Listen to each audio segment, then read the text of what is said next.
Bonjour et bienvenue à nos méditations de Noël. Et nous sommes en train de méditer dans tous les 9 textes de Nine Lessons and Carols. Nous n'aurons pas les chants de Noël, juste les textes. Et aujourd'hui, nous sommes dans la 5e leçon, la naissance annoncée. Et la lecture vient du livre de Luc, chapitre 1, à partir du verset 26. Au 6e mois, l'ange Gabriel fut envoyé par Dieu dans une ville de Galilée appelée Nazareth, auprès d'une vierge fiancée à un homme de la maison de David, nommé Joseph. Le nom de la vierge était Marie. L'ange entra chez elle et dit « Je te salue, toi à qui une grâce a été faite, le Seigneur est avec toi. » Troublée par cette parole, Marie se demandait ce que pouvait signifier une telle salutation.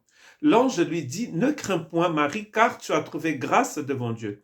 Et voici, tu deviendras enceinte et tu enfanteras un fils et tu lui donneras le nom de Jésus. Il sera grand et sera appelé fils du Très-Haut et le Seigneur Dieu lui donnera le trône de David son père.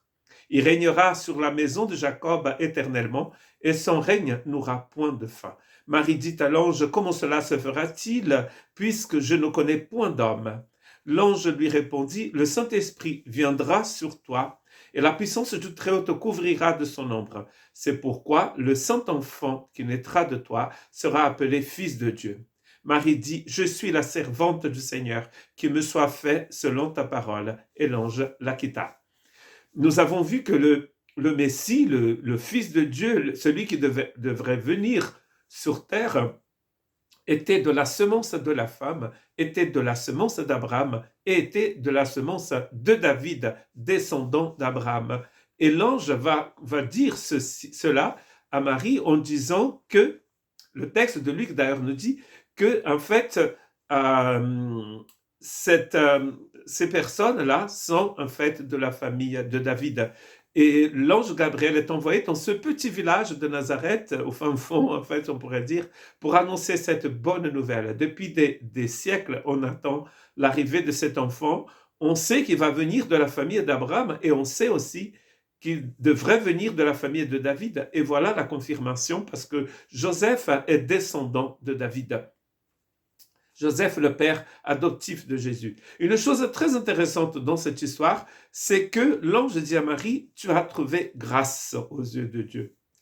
Donc en fait, toute cette histoire, c'est l'œuvre de la grâce de Dieu.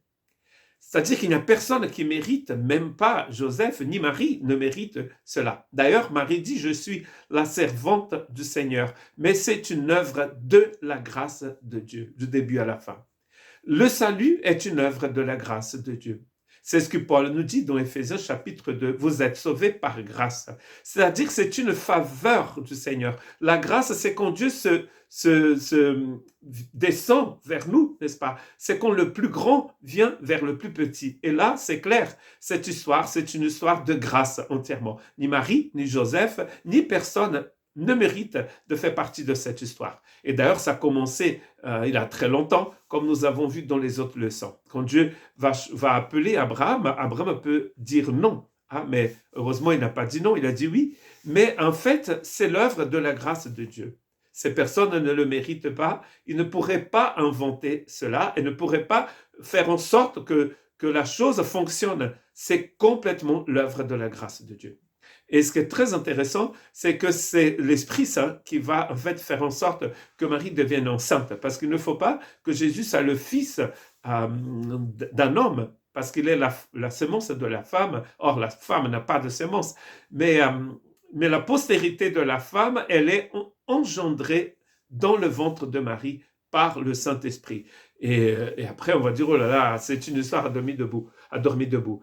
Et en fait, ce qui est très intéressant, c'est que Marie elle-même dit, mais ça, c'est pas possible. J'ai jamais été avec un homme. Et l'ange va lui dire, rien n'est impossible, Seigneur. Il sera dit, et nous allons voir, c'est un peu de spoil dans l'évangile de Jean, que c'est ce bébé dans le ventre de Marie, qui est dans le ventre de Marie, qui a créé l'univers. Toutes choses ont été créées par lui. N'est-ce pas incroyable? Le créateur des galaxies devient bébé dans le ventre de Marie. Si ça, c'est pas grâce, c'est de la grâce à l'état pur. Que Dieu nous bénisse.